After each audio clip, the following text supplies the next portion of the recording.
Hello tout le monde, bienvenue sur ma chaîne, Bibi Jibrine ici. Si c'est votre première fois sur ma chaîne, n'hésitez surtout pas à vous abonner en bas, c'est gratuit. Également cliquez sur la chaîne, sur la cloche de notification pour ne manquer aucune de mes vidéos. Sans plus tarder, on y va.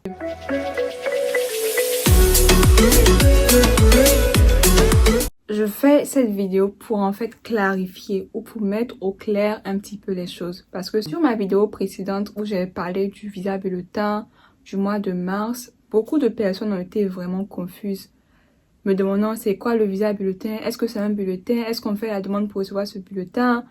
J'étais là. Oh my goodness.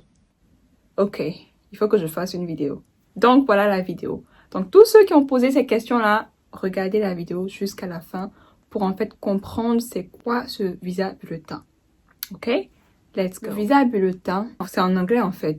Visa bulletin. Donc c'est un bulletin qui vous montre en fait l'évolution des visas ou le quota des visas immigrants qui sont disponibles. C'est pas un visa en tant que tel. Si on veut dire c'est comme un livret.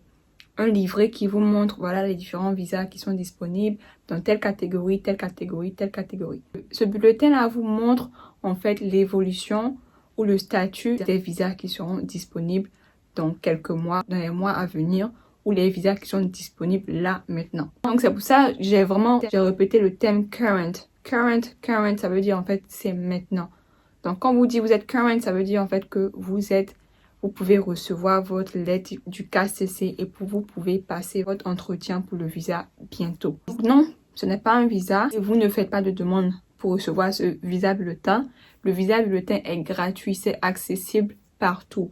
J'ai fait le tutoriel, je vous ai montré. Vous allez sur le site travel.state.gov, vous cherchez visa bulletin et vous pouvez accéder à ce bulletin-là. Donc non, c'est pas payant, c'est absolument gratuit. Tout le monde peut y accéder. C'est pour ça que j'ai pris l'exemple, quand j'ai fait la vidéo, j'ai pris l'exemple de la DV Lottery parce que la plupart d'entre vous, c'est la DV Lottery qui vous intéresse. Sinon, il y a d'autres catégories. Donc, je vais parler de ces catégories un peu plus tard dans cette vidéo. Mais pour revenir un petit peu sur la DV Lottery, je prends l'exemple du case number.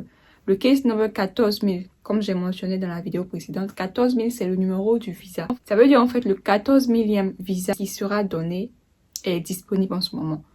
Si ce n'était pas pour le décret présidentiel. Il faut bien retenir ça, le décret présidentiel est encore en cours. Mais le visa bulletin, ça vous montre en fait tous les visas en ce moment. Il ne compare pas ou ça ne prend pas en compte le fait que le décret présidentiel soit en cours. Mais il faut savoir que à cause du décret présidentiel, même si votre case number est 14 000 et que ce 14 000 apparaît dans le visa bulletin, vous ne pourrez pas passer votre interview parce que le décret présidentiel est encore en cours. J'espère que vous comprenez jusqu'ici en fait.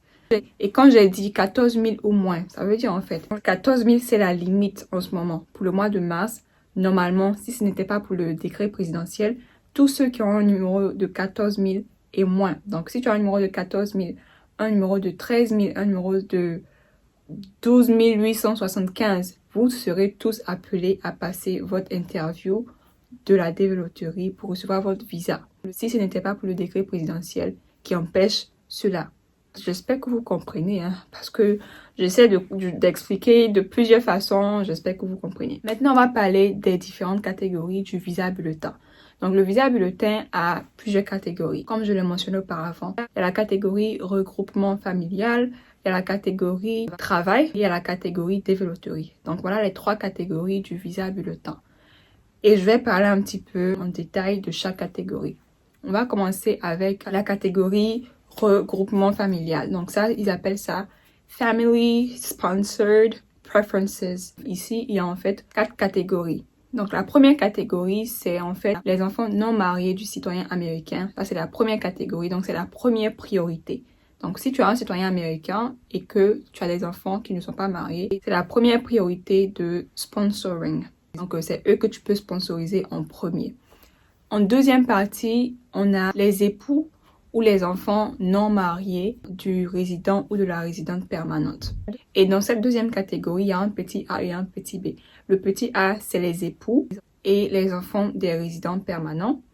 Et le petit B, c'est les enfants qui ont 21 ans ou plus. Et en troisième partie, on a les enfants mariés du citoyen américain. Et en quatrième partie, on a les frères et sœurs du citoyen américain. C'est l'ordre de préférence en fait pour recevoir le visa. Donc voilà les différentes catégories du côté famille.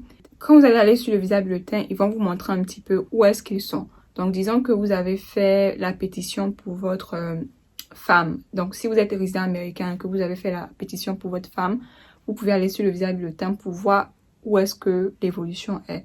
Est-ce que vous êtes current? Est-ce que cette femme peut recevoir le visa dès maintenant ou pas? Parce qu'on va vous montrer un petit peu la date à laquelle le visa ou la demande a été faite. Donc c'est pour vous donner une image ou en fait un aperçu de comment est-ce que l'évolution des différents visas qui seront attribués se fait. Vous voyez? Ok. J'ai duré un petit peu sur cette catégorie parce que c'est la plus importante et c'est la plus compliquée. A few inches later. Et la deuxième partie, ça s'adresse maintenant aux Employment-Based Preferences. Donc là, c'est les préférences qui sont attribuées à ceux qui font les demandes de visa pour pouvoir travailler, les visas de boulot. A few inches later. La troisième catégorie de ce visa bulletin s'adresse à la développerie. Et je pense que j'ai déjà montré ça plusieurs fois dans la vidéo sur le visa bulletin du mois de mars. Je vous ai vraiment montré, j'ai vraiment expliqué tout ça. Si vous avez un case number de 14 000 et moins, vous êtes current et tout ça. C'est vraiment tout sur le visa bulletin. Voilà, c'était le but en fait de vraiment vous éclairer un petit peu sur le visa bulletin. Et j'espère que vous avez maintenant compris. Et je l'espère vraiment.